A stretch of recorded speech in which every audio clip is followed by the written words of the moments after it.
ITV, bonsoir et bienvenue. Le journal dans l'actualité de ce samedi 7 mars 2020, le coronavirus au Sénégal. Les 3 patients confirmés sont dans un état stable. Des tests ont été effectués sur 2 autres cas suspects, mais ils se sont avérés négatifs.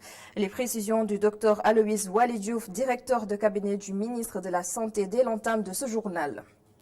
Les Sénégalais ont peur du Covid-19 et n'ont pas toutes les informations sur cette épidémie. Des sociologues et anthropologues de l'université Cheikh Anta Diop de Dakar ont pris l'initiative de démystifier cette maladie. Une rencontre de partage de connaissances sur le coronavirus ce samedi a réuni du monde.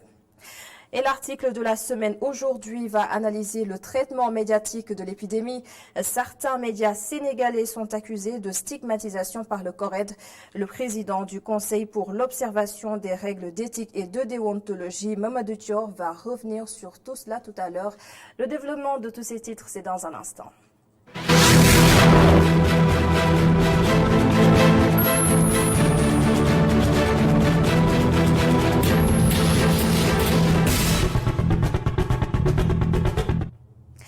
Le ministère de la Santé et de l'Action sociale a fait le point sur la situation actuelle, l'évolution du coronavirus au Sénégal.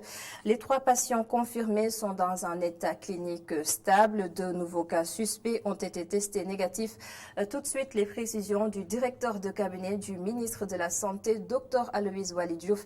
Il est au micro de Mme Abdou Gaye-Kassé. Ce samedi 7 mars, le ministère de la Santé et de l'Action sociale, comme il le fait d'habitude, a reçu les résultats des tests virologiques. 2 cas suspects ont été testés. Ils sont revenus, ces tests donc sont revenus négatifs.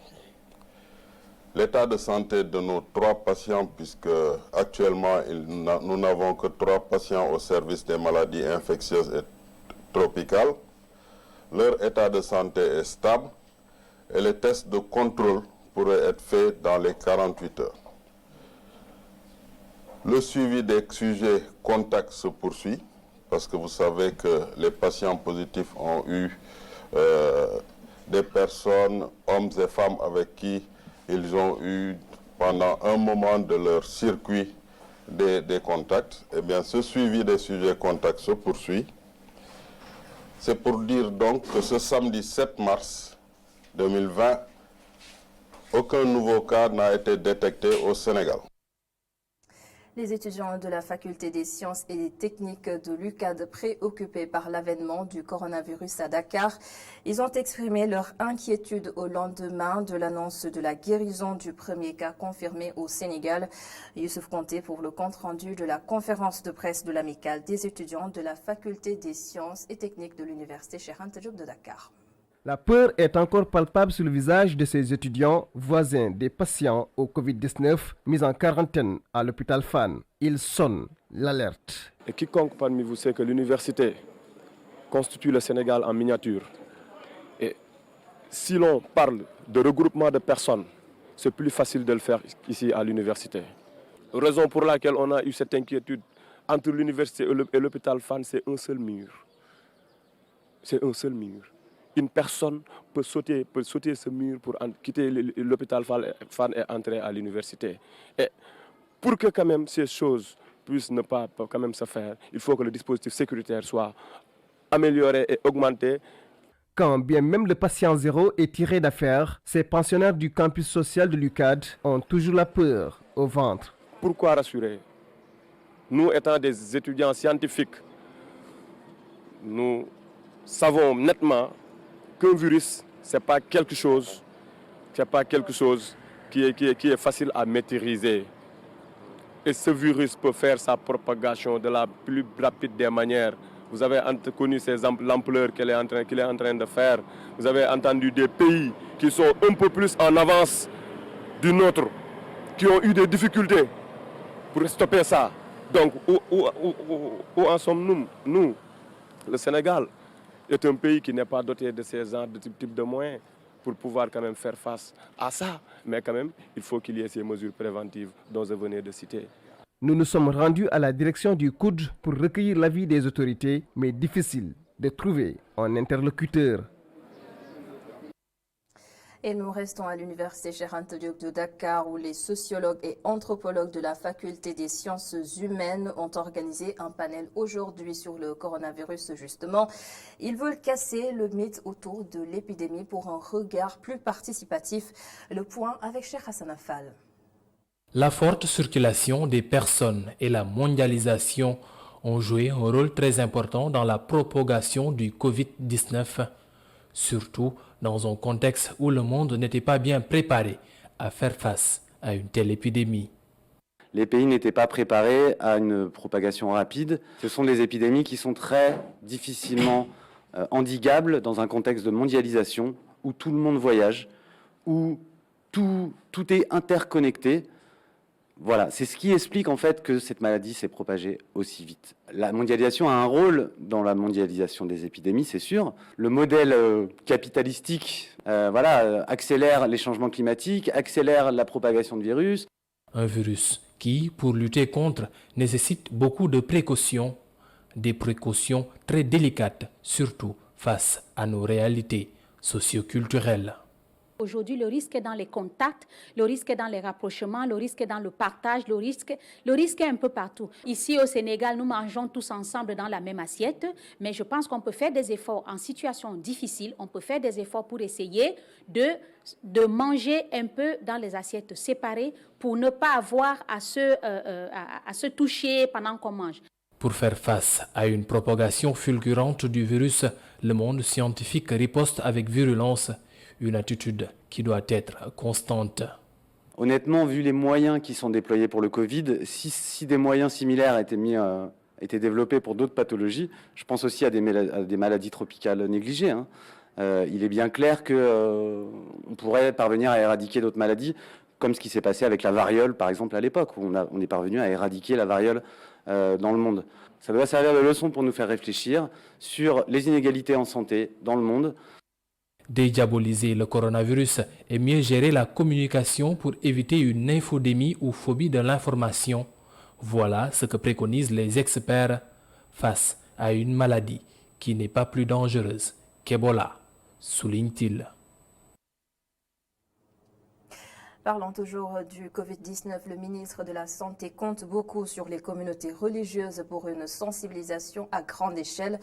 Après avoir rencontré l'association des imams et oulémas du Sénégal en début de semaine, Abdoulaye Diouf Sarr s'est rendu à la résidence Les Badamiers pour voir l'archevêque de Dakar et Monseigneur Benjamin Ndiaye s'est engagé à porter le plaidoyer.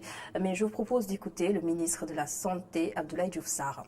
Nous avons visité l'archevêque de Dakar pour déjà lui donner l'information sur la situation épidémiologique, mais aussi lui demander non seulement de prier, mais d'être notre porte-voix auprès des fidèles pour qu'on intègre dans la démarche, une démarche qui puisse être favorable à notre combat contre le coronavirus. Et je crois que ça me paraît extrêmement essentiel.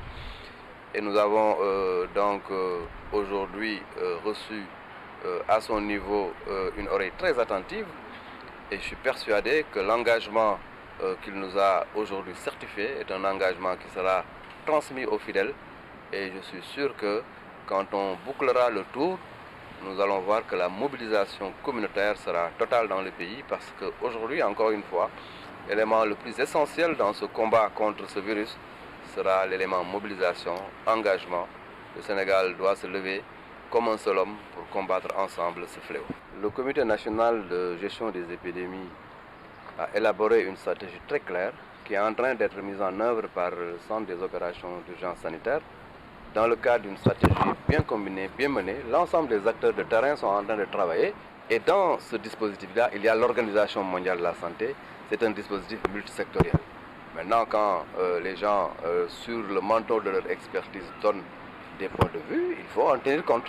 Il faut en tenir compte, mais encore une fois, le plus important, c'est d'être véritablement dans un schéma où il y a une personne qui conduit la stratégie, une personne qui conduit l'opérationnel et un dispositif de terrain qui fonctionne. En ce moment-là, on ne se disperse pas.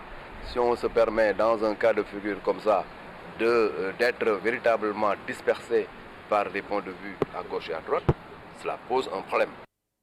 Se laver régulièrement les mains est sans doute le geste primordial à effectuer. Aucun secteur d'activité n'est épargné. C'est pour cela que nous avons cherché à comprendre comment est-ce que les mécaniciens, les soudeurs ou encore les vulgarisateurs font pour désinfecter leurs mains. Quelles sont les mesures d'hygiène pour se préserver du coronavirus? Un tour au garage Kambga des Parcelles Assainies avec Moustapha Gabardiop. Depuis plus de 10 ans, Falougnan répare les pneus sans se soucier de se salir les mains. L'épidémie de coronavirus ne l'inquiète pas, car le lavage des mains rythme ses journées de travail. Nous avons l'habitude de travailler sans gants. Ici, c'est le secteur informel, donc il n'y a pas de normes. Mais depuis l'arrivée de la maladie, on le fait un peu plus. Même si c'était déjà une habitude de se laver les mains, à la descente, avant de manger ou tout simplement avant de faire autre chose que travailler. D'ailleurs, les ouvriers ont l'habitude de manger avec des cuillères. Tout de même, en ce moment, on se prémunit d'eau de javel et de savon car personne ne sait d'où va venir la maladie. Dans le garage d'à côté, les mécaniciens sont également sereins. Même s'ils côtoient le cambouis toute la journée, ils ont l'habitude de laver leurs mains pour faire leurs ablutions 5 fois par jour. On a l'habitude de respecter les 5 prières. Donc, avant de faire nos ablutions, on lave nos mains avec du savon. Je pense que c'est cette habitude qui nous protège. Les voitures viennent de partout et on ne sait pas ce que les gens font dans leur véhicule. En ce moment, avant même de conduire une voiture, souvent nous nettoyons le volant et le levier d'embrayage. Vu qu'on entend plein de rumeurs, il vaut mieux prendre ses précautions. Pour eux, seule la manière de partager la nourriture et l'eau change légèrement. Comme vous le voyez, c'est comme ça qu'on se lave les mains. On n'utilise pas une grosse bassine où tout le monde plonge ses mains sales. Nous avons également arrêté de partager le gobelet avec lequel tout le monde buvait de l'eau. On préfère acheter des sachets d'eau, c'est plus rassurant. Tout comme lors de l'épidémie d'Ebola, ces travailleurs sont convaincus que la bonne hygiène de vie des Sénégalais va garder la maladie à distance. Merci beaucoup Moustapha Gabardioui pour clore ce chapitre sur le coronavirus. L'économie mondiale commence à se figer à cause de l'impact de l'épidémie. La Chine est fortement touchée et cela se ressent dans le reste du monde. Le sociologue et spécialiste de la Chine, Dr Ibrahima Khalil Niang, souligne que cette situation ne profite à aucune puissance. L'impact est général. Cheikh Hassan Al-Fall et Sidi Niang l'ont interrogé. Toute crise qui aujourd'hui impacte la Chine va impacter les autres économies du monde. Nonobstant le fait que les États-Unis et la Chine se retrouvent dans une situation que certains considèrent comme étant une guerre économique, les États-Unis n'ont pas intérêt à ce que la Chine se retrouve dans une situation difficile parce qu'il y a une interdépendance entre les économies. Les industriels américains ont des entreprises en Chine et s'il y a un arrêt de travail où il y a un arrêt technique en Chine, cela va impacter sur les revenus de ces industriels américains-là et de ces industriels japonais et autres, de même que les industriels français. Donc il faut comprendre que cette crise-là ne va pas seulement avoir des impacts négatifs sur la Chine, mais elle aura des impacts aussi sur les autres économies du monde. En plus bref, le SAES décrète un nouveau mot d'ordre de grève de 48 heures à partir du lundi 9 mars. La dernière rencontre entre ces enseignants du supérieur et le ministre de tutelle s'est terminée en queue de poisson. Le SAES s'offusque contre l'attitude du ministre Cheikh Oumar Anne, accusé de va-t-en-guerre. Polémique autour de la loi qui criminalise le viol et la pédophilie au Sénégal. L'Union des magistrats du Sénégal attire l'attention sur l'applicabilité de cette loi. Plusieurs aspects sont à prendre en compte. Moundiaï Sissé de l'ONG 3D propose que cette loi soit traduite en langue nationale pour faciliter sa vulgarisation.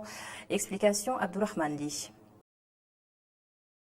La loi criminalisant le viol et la pédophilie, votée à l'Assemblée nationale le 30 décembre, est promulguée par le chef de l'État 10 jours après, est certes un outil répressif, mais qui suscite bien des interrogations. Des interrogations qui ont d'ailleurs réuni ce jour les membres de l'Union des magistrats du Sénégal, des hommes de la justice qui se penchent sur l'applicabilité de celle-ci. Il faut comprendre que l'œuvre de justice est une œuvre complexe, une œuvre de responsabilité qui doit prendre en compte beaucoup de paramètres.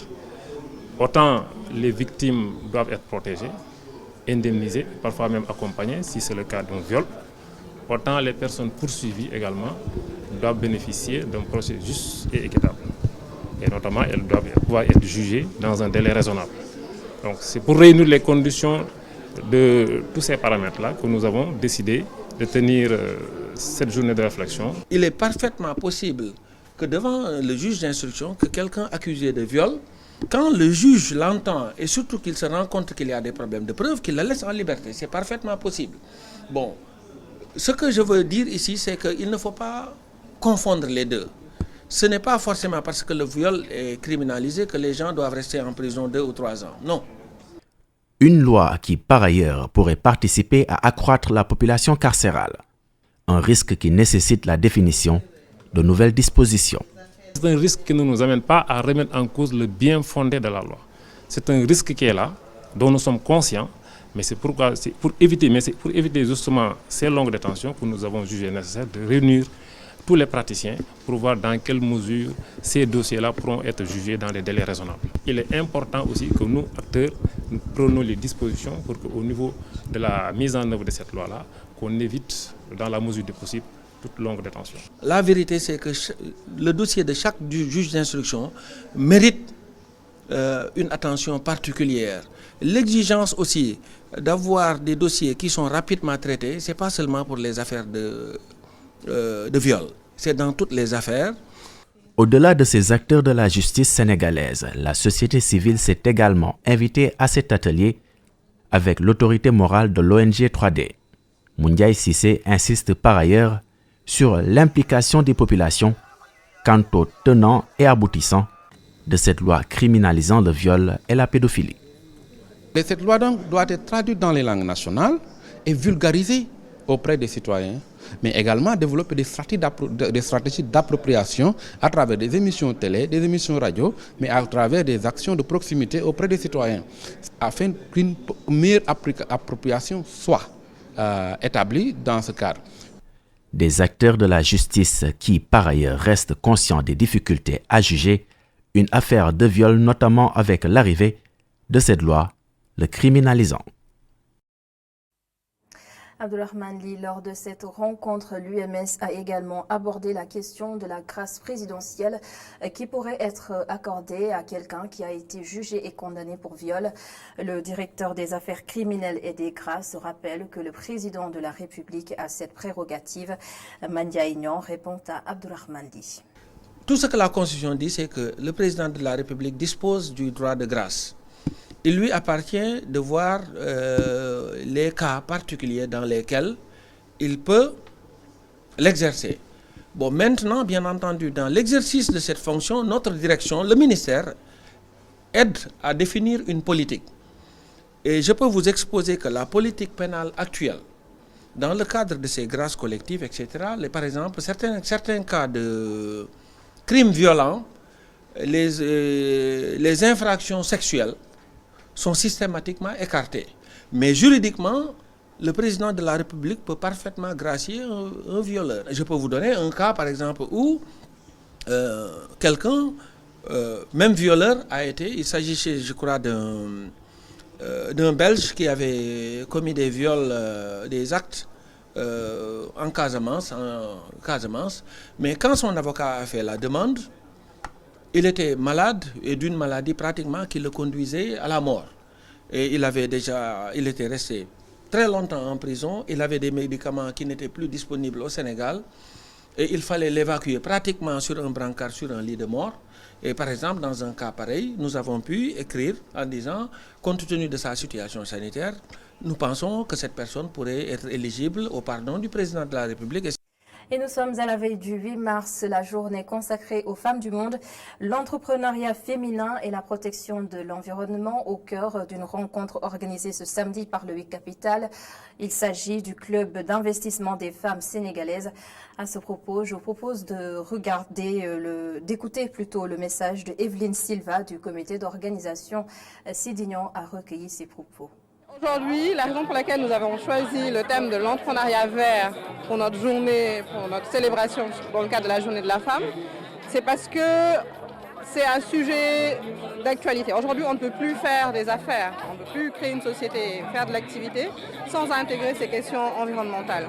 Il est urgent aujourd'hui que dans tous nos processus, nous intégrions l'impact que nous avons dans la société. Et nous pensons que la finance, donc on est un fonds d'investissement, nous pensons que la finance a un rôle à jouer dans le choix de nos investissements et dans le choix, dans les projections, lorsqu'on accompagne les sociétés. Donc, il faut qu'on les pousse, il faut qu'on puisse les pousser à faire des choix un peu plus verts. On ne va pas dire qu'on va passer directement à du zéro déchet, mais l'idée c'est d'insuffler la direction parce que, ayant les financements, on a la possibilité d'influencer ces choix-là. Donc concrètement, déjà aujourd'hui au niveau de WIC Capital, nous poussons toutes les sociétés que nous accompagnons à se conformer à la loi en termes d'études d'impact environnemental. Donc aujourd'hui, toute société qui vient nous voir, on s'assure qu'avant d'investir, cette société-là aura fait faire par le ministère de l'Environnement l'étude qu'il faut et aura le quitus environnemental. Et dans le reste de l'actualité du fun, dans ce journal, le célèbre humoriste Malik Bentala est à Dakar.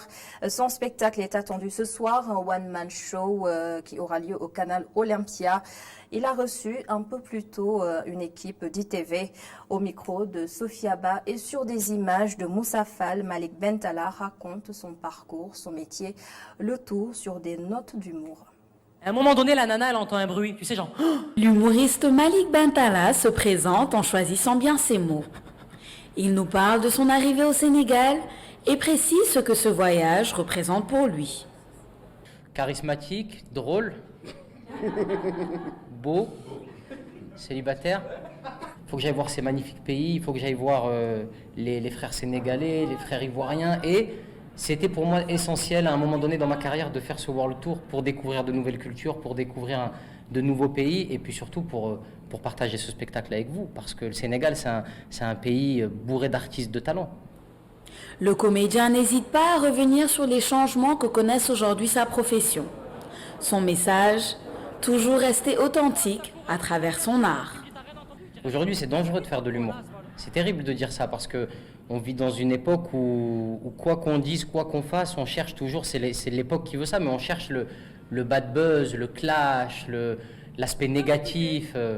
Et c'est vrai qu'en tant qu'humoriste, aujourd'hui, on est épié, on est surveillé, il faut faire attention à ce qu'on dit, il faut faire attention de ne pas blesser. Donc c'est quelque chose qui est un peu... On marche sur des œufs. Mais il faut quand même faire ce métier avec le cœur et éviter de se censurer, il ne faut surtout pas faire ça. À travers des inspirations bien choisies et un talent inné, il s'inscrit dans la dynamique de produire un humour qui parle à tous et à toutes, sans restriction. La chance que j'ai, c'est que mes inspirations et les gens qui m'ont donné envie de faire ce métier, et puis mon genre d'humour, ça n'a jamais été un humour très méchant, très corrosif. C'est plutôt un humour d'observation où tout le monde se retrouve un petit peu. C'est comme ce qu'ont pu faire à l'époque Eric et Ramsey, Jamel, Gad, toute cette génération Canal+, à l'époque.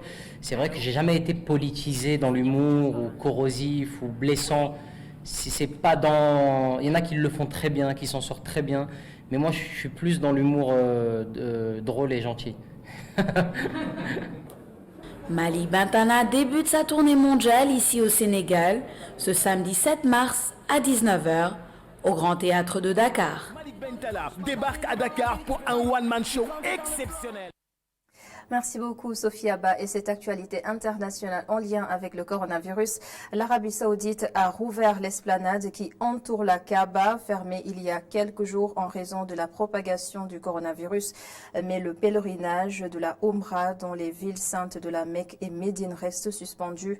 Les pèlerins qui n'effectuent pas la Omra peuvent avoir accès à l'esplanade de la Kaaba. Un fonctionnaire de la MINUSCA retrouvé mort ce samedi dans une brousse en République centrafricaine. Les circonstances de sa mort ne sont pas encore connues, mais la mission multidimensionnelle intégrée des Nations Unies pour la stabilisation en Centrafrique condamne ce meurtre et assure qu'il ne restera pas impuni. L'article de la semaine à présent aux couleurs du Covid-19, le traitement de l'information par la presse sénégalaise fait débat. Le CORED, Conseil pour l'observation des règles d'éthique et déontologie, déplore l'attitude de certains journaux et sites internet. Son président Mamadou Dior invite les médias à éviter le maximum la stigmatisation. Nous allons tout de suite retrouver Elhadj Malick Cissé et Barresso.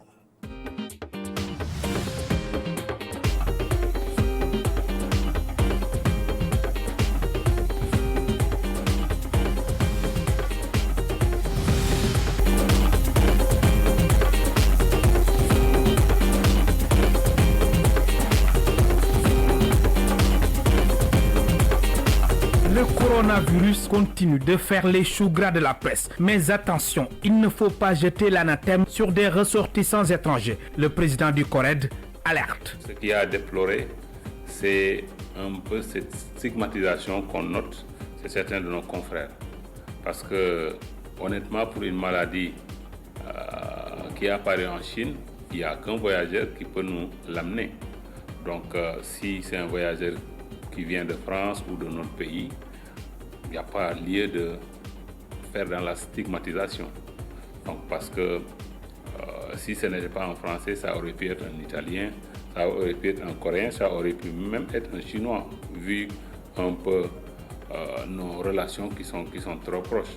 Donc, je pense que nous gagnerons à savoir raison garder, parce qu'aujourd'hui que la maladie est là, nous devons surtout aider la population à ne pas paniquer et à avoir les bons réflexes pour éviter cette maladie-là. La presse écrite rivalise de titrailles et place au jeu de mots, exaltant pour les uns et provocateur pour les autres. Un exercice qui demande alors de la prudence, rappelle l'instance d'autorégulation. Presque tout le monde fait la même chose, parce que ce genre de jeu de mots, il y a des circonstances dans lesquelles ça peut marcher. Mais vous savez, quand c'est par exemple des événements tristes où les gens peut-être ont la peur au ventre, vous essayez de jouer sur les mots, ça peut avoir l'effet contraire. Donc il y a certains médias qui en abusent, surtout au niveau de la presse écrite, et je pense qu'il y a lieu peut-être de s'arrêter pour revenir aux fondamentaux, parce qu'il n'y a pas que cette forme de titraille qui existe. On peut titrer de manière très simple, mais ne pas chercher des jeux de mots dans lesquels d'ailleurs on se perd très souvent. Les jeux de mots, souvent, il y a des gens qui les utilisent et que dans la compréhension qu'ils en ont, ce n'est pas la compréhension qui s'y est. Parce que bon, c'est une question de français, souvent le français nous joue des tours. Et que bon, le métier que nous faisons, on nous dit à l'école, plus vous êtes simple, mieux c'est. Parce que en termes de lecteur, c'est du niveau CM2, je peux dire, jusqu'à l'agrégé. Donc, en ces deux-là, il faut faire en sorte de concilier ces deux extrémités-là. Et comment on concilie ces deux extrémités en étant le plus simple possible. Parce que le journalisme, ce n'est pas de la pédanterie. Donc, il ne faut pas chercher des mots trop recherchés. Vous le faites, vous passez à côté. Parce qu'en fait, ce qui nous fait courir, c'est d'avoir le maximum de lecteurs, le maximum d'auditeurs et le maximum de téléspectateurs. Et ça, pour y arriver, il faut être très simple et parler un français simple. Pour le moment, l'audiovisuel sort du lot et le Conseil pour l'observation des règles d'éthique et de déontologie applaudit. Au niveau de la presse audiovisuelle, quand même de ce que j'ai vu, les gens sont plus responsables, beaucoup plus mesurés, comparé à la presse écrite et à la presse en ligne. Parce que bon, la presse en ligne quand même nous pose beaucoup de problèmes. Ce n'est pas cette question-là. Auparavant, quand on a vu sur d'autres questions, les émigrés qui se sont échoués sur les plages mauritaniennes il y a quelques mois, qui étaient ces pirogues-là qui venaient de la Gambie. Donc, souvent en termes de floutage, parce qu'il y a des images qu'il ne faut pas montrer comme ça. Et c'est valable pour la télévision, mais bon, la télévision, les gens font très attention au niveau du floutage des images et ne pas montrer ça tel quel parce que c'est des images qui peuvent choquer plus d'un. Le CORED épingle déjà certains journaux et sites internet. De temps en temps, nous prenons notre téléphone parce que appeler les responsables parce qu'il ne sert à rien aussi de souvent faire dans la floraison de communiqués. Et là aussi, nous avons une autre possibilité. Si les gens persistent et signent, le CORED va s'auto-saisir pour les amener devant le tribunal des pairs. Parce que je pense que nous sommes tous des responsables. On sait même la ligne rouge qu'il ne faut pas franchir. Les gens n'ont pas besoin, à la limite du CORED, pour savoir ce qui est acceptable et de ce qui ne l'est pas. Donc parfois, c'est comme si les gens font du je m'en foutisme quelque part et c'est pas bien. Donc quand on est formé à bonne école, on sait ce que l'éthique et la déontologie nous dictent. Même la course, peut-être à l'audimat, au lectorat, ça ne peut pas nous amener à un peu s'asseoir sur notre éthique et notre déontologie. Le Conseil pour l'observation des règles d'éthique et de déontologie invite les journalistes à rester professionnels en toutes circonstances et responsables dans le traitement des informations sensibles, à l'instar de celles au sujet du coronavirus.